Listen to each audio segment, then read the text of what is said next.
If you feel drawn to live life a little bit more aligned with the natural flow of nature, paying attention to the moon cycles, particularly the new moon and the full moon, are a great place to start. Hi, my name is Amanda, and I share how I do this human experience through a spiritual lens.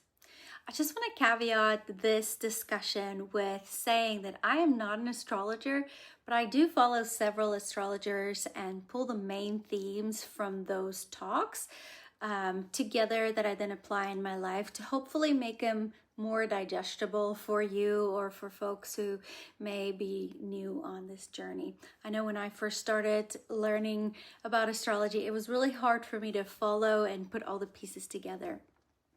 If you follow the link in my bio, I've made a list of some of my favorite astrologers and tarot readers. If you're interested in digging a little deeper, you can go and investigate there for yourself.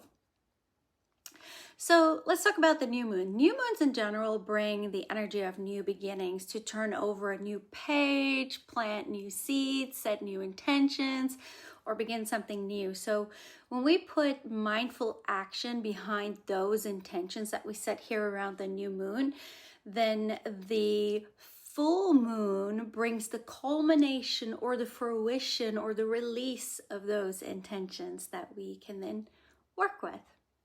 Now, this is based on astrological theories that cosmic events like moon cycles, eclipses, planetary transits like retrogrades, conjunctions, squares, nodes, all of these generate energies that has an impact on our human experience.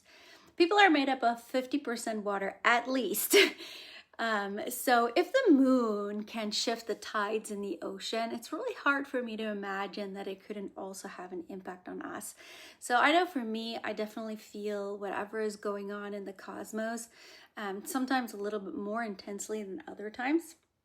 So you judge for yourself, take what resonates, and leave the rest. I definitely do feel that movement. So the new moon, it's a great time for setting new goals or intentions, starting new projects, journaling or reflecting inwardly on the things that we want to call into our lives. You can work with this new moon by really making the time to sit down and listen to your heart, your own heart, your deepest desires and the messages that comes from your heart. Turn inward. What is it that you want to bring forward with you into this next evolution of you, or this next iteration of yourself, right? We're always moving and creating and becoming something new.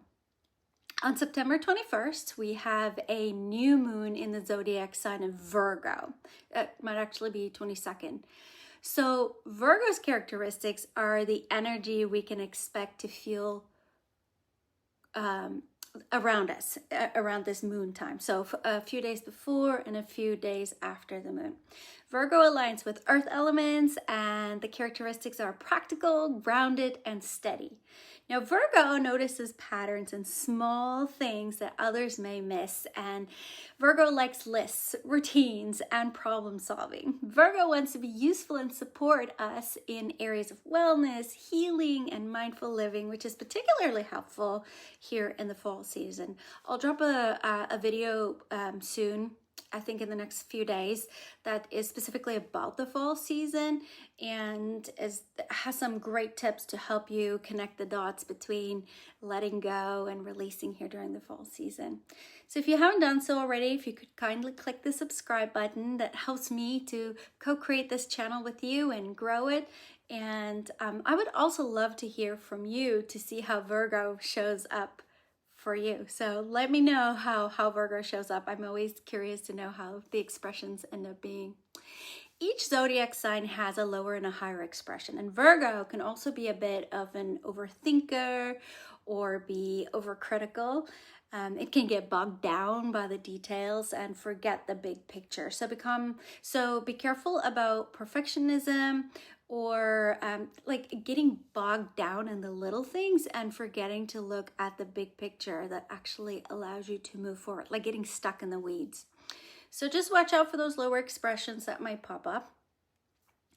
If you have a Virgo sun, which is your core self, a moon, your inner world experience, or a rising, also known as the ascendant, your outer, which is your outer world experience, you may feel these energies even more intensely in those respective areas. If you want to learn more about your own astrology and the elements, check out the Pattern app. It's one of my favorites. And it'll give you a natal chart and daily interpretations of what's going on in the cosmos that might be impacting you. And it's just a great tool to be mindful about what's happening in our world. One last thing I want to say about Virgo is that this sign rules digestion, not just physical, but also emotional. If the physical body do not properly process and release waste, we can get bloated, gassy, and really uncomfortable in the gut, right? So the emotional body works the same way. If there are things that you haven't dealt with or released, they can impact you now more than ever. So ask yourself, what do I have a hard time digesting mentally?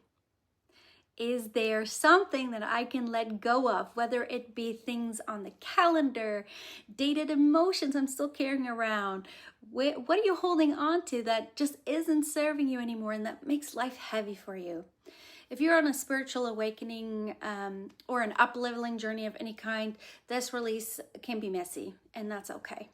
Just notice where you're out of alignment and getting in your own way, or maybe even self-betraying, and choose just small action items, just small things to realign and pivot yourself back to where you want to be, where your soul wants to take you. And you're going to do that when you make that quiet time to sit down and listen to your heart. So another consideration at this time is that the new moon also falls on a solar eclipse. Solar eclipses bring entry points to a new chapter or beginning. So think karmic and fated events, things that are supposed to come into your life, that's supposed to serve your soul's journey. If there's a new beginning that's sort of been poking at you, but you've been too scared or uncomfortable to welcome it in, that new beginning may now look a little bit more friendly at this time, and you may feel a bit braver to allow it in. I know how that goes. So let's take a look. Actually, we'll take a look at the full moon in another 2 weeks, but I do want to mention just a couple things about the full moon. So this new moon is the next full moon starting to rise, right? So we also want to look at what that moon brings. The October full moon is also called the Hunter's moon, and it's a moon of harvesting the abundance that we've invested in all year. It's a strong and courageous moon that we can use to expel or push out anything that was stirred up in the September 7th lunar eclipse that we haven't released yet.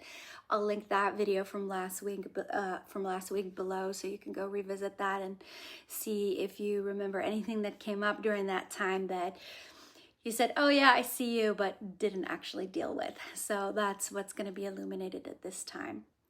I hope you have a fantastic week, and yeah, I wish you nothing but peace and love above all. Take care.